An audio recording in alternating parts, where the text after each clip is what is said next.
Today on Deep Dive, we're going to be looking at Marvel Comics Fantastic Four, number 48. For your enjoyment, here's part 1 of the Galactus trilogy. Hello everyone, my name is Devin, also known as DH Artist, and welcome back to my Deep Dive series. Today we'll be continuing the adventures of Marvel's first family, the Fantastic Four.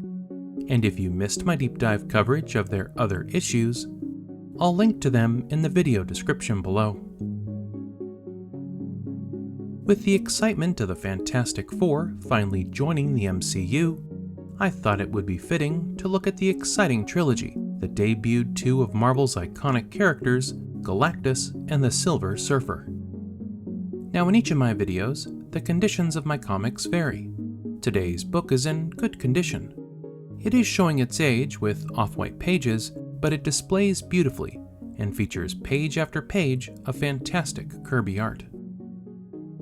Now if you're interested in learning more about the King of Comics himself, Jack Kirby, be sure to check out the Jack Kirby Museum here on YouTube. They've got hours of amazing content and information. I'll also leave a link to their website in the video description below. Even though this can be viewed on your phone or computer, try casting it onto your TV so you can really see the detail and quality of the book, because there's no better way to view comics than on the big screen. If you enjoy these types of videos and want to see more content like it, check out some of my other deep dives. I've covered issues like Batman number 126, Black Panther number 4, Captain America number 222, Tales of Suspense number 55, and Hawkman number 2. For a complete list of my videos, you'll want to make sure to visit the organized playlists on my channel. And please don't forget to subscribe so you don't miss a single video. Fantastic Four number 48 was published in March of 1966. Editor-in-chief was Stan Lee, cover artists were Jack Kirby, Joe Sinnott, and Stan Goldberg. The story titled The Coming of Galactus was written by Stan Lee, penciled by Jack Kirby, inked by Joe Sinnott, and lettered by Artie Simek. The book consists of 32 pages with a cover price of 12 cents.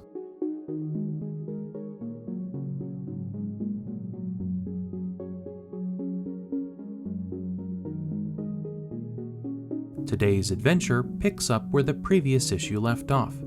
The Fantastic Four and Inhumans find themselves caught in the chaos of the dreaded Atmogun, a device activated by Maximus the Magnificent, Black Bolt's evil brother, in a desperate attempt to regain his lost crown. And while harmless to the Inhumans, the Atmogun's vibrations threaten to destroy all of human life on Earth.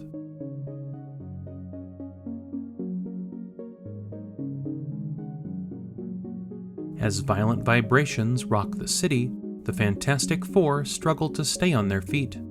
Reed explains that someone is deliberately using the atmosphere itself as a weapon, as they head towards a building at the center of the tremors. But before they can reach it, the building explodes with a thunderous blast, allowing everyone to escape the debris in the nick of time. Then, without hesitation, Black Bolt launches himself into the air, determined to stop the deadly vibrations at their source. Flying over the Great Refuge, the majestic Inhuman spies Maximus standing near the Atmogun. Feeling victorious, Maximus boasts that all of human life on Earth has been wiped out, leaving the planet to the Inhumans. As Black Bolt burns with contempt and silent fury, he delivers a powerful blow, striking Maximus to the floor.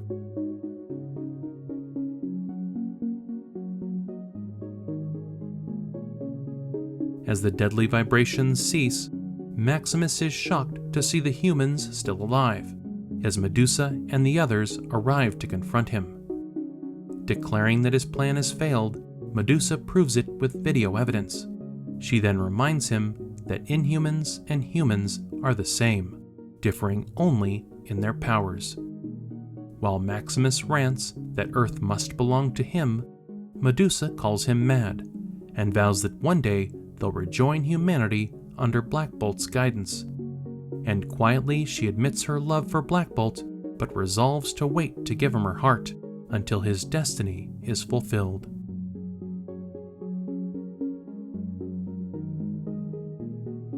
Driven mad by defeat, Maximus activates his Atmo gun, but this time reversing its charge, to create an impenetrable negative zone around the Great Refuge.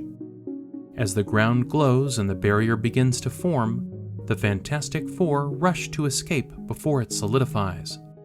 Cackling in triumph, Maximus believes he has finally beaten Black Bolt and secured his crown. Acting quickly, Reed urges Sue to use her force field to get them out in time, but as the zone closes in, they realize Johnny is missing.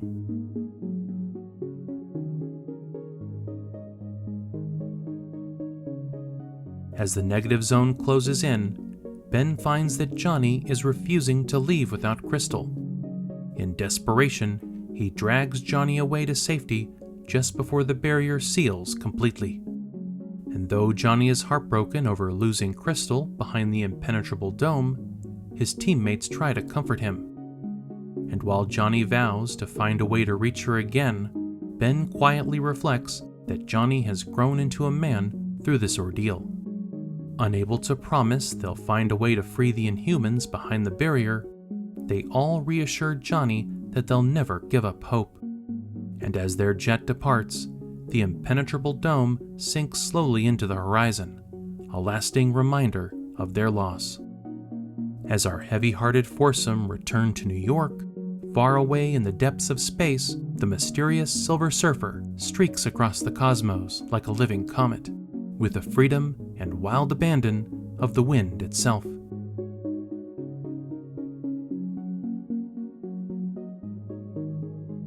As the Silver Surfer streaks across the universe, the Cosmic Wanderer arrives in the Andromeda Galaxy, sparking panic on the Skrulls' home world. And the Skrulls are wise to fear him, because wherever the Silver Surfer appears, the mighty Galactus soon follows. Meanwhile, as the Fantastic Four return to New York, Ben is the only one to notice two suns in the sky. And while something extraordinary is happening above the planet, the rest of the team obliviously prepares the jet for landing.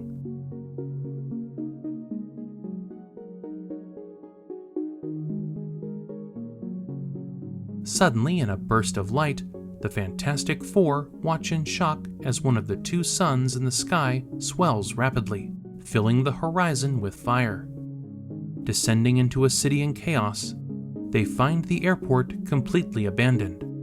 Realizing something catastrophic is happening, Johnny rockets into the sky to investigate, ignoring Reed's warnings that the terrified public will panic even more. As the Human Torch flies over the panicked city, he's puzzled why the sky is ablaze, yet producing no heat or damage. The terrified crowds below wrongly blame him for the spectacle and start throwing objects at him. Flying lower to explain that he's only trying to help, Johnny's doused by a high-pressure water hose, knocking him from the sky.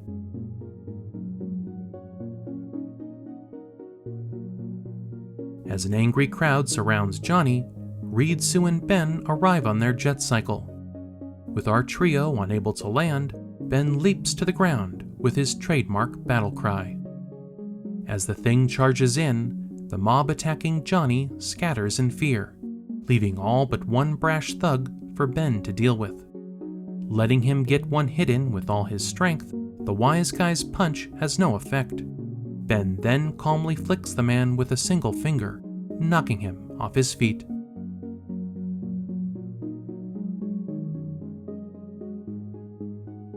As Johnny collects himself and Reed lands the jet cycle nearby, they notice that the flames in the sky are suddenly gone.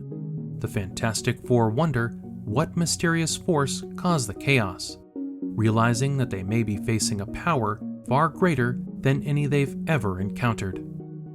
Meanwhile, far across the universe, we see a gigantic star explode into a supernova, and the force of the blast sends the Silver Surfer hurtling through space, directly towards the Milky Way.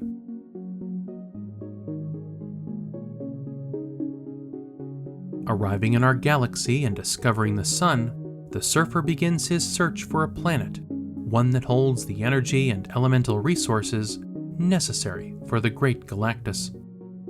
Meanwhile, back on Earth, the Fantastic Four regroup at the Baxter Building, and even though the immediate crisis is over, Reed buries himself in his lab work, leaving Sue increasingly upset that he's neglecting her. But when she tries to reach out to him over the video monitor, Reed breaks off the connection, making matters much worse. As Sue vents her frustration about Reed shutting her out, Johnny and Ben notice the sky filling with swirling space debris. The strange phenomenon quickly draws the attention of scientists who use high-flying helicopters to try and understand it. Back at the Baxter Building, Sue insists that Reed take care of himself, but he warns her gravely that the threat they face could truly end the world.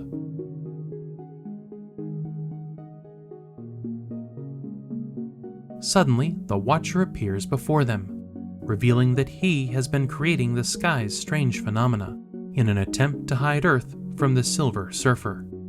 And though he is sworn never to interfere, the threat is too great to ignore. Galactus, the Devourer of Worlds, is coming. And as the Silver Surfer reaches Earth's moon, the Watcher warns that their moment of crisis is now at hand.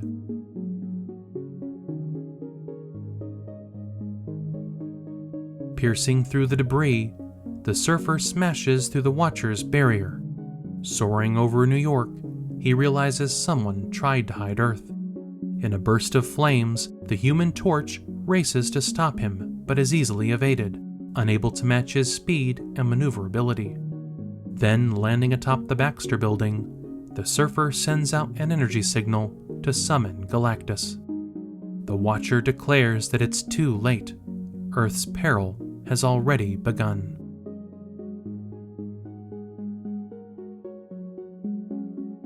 A split second later, the thing knocks the Silver Surfer off the roof, but the Watcher explains that the Surfer merely let himself fall to depart more quickly. The Watcher warns the foursome to forget the Surfer. Galactus himself is the true threat. For at that moment, Galactus's massive ship enters Earth's atmosphere, drawn by the Surfer's signal. Arriving over Earth, Galactus's immense ship scans the planet's elemental makeup, and as the sensors confirm that Earth has everything Galactus needs, the Watcher declares the terrible truth. Galactus has found what he seeks, and the planet is doomed.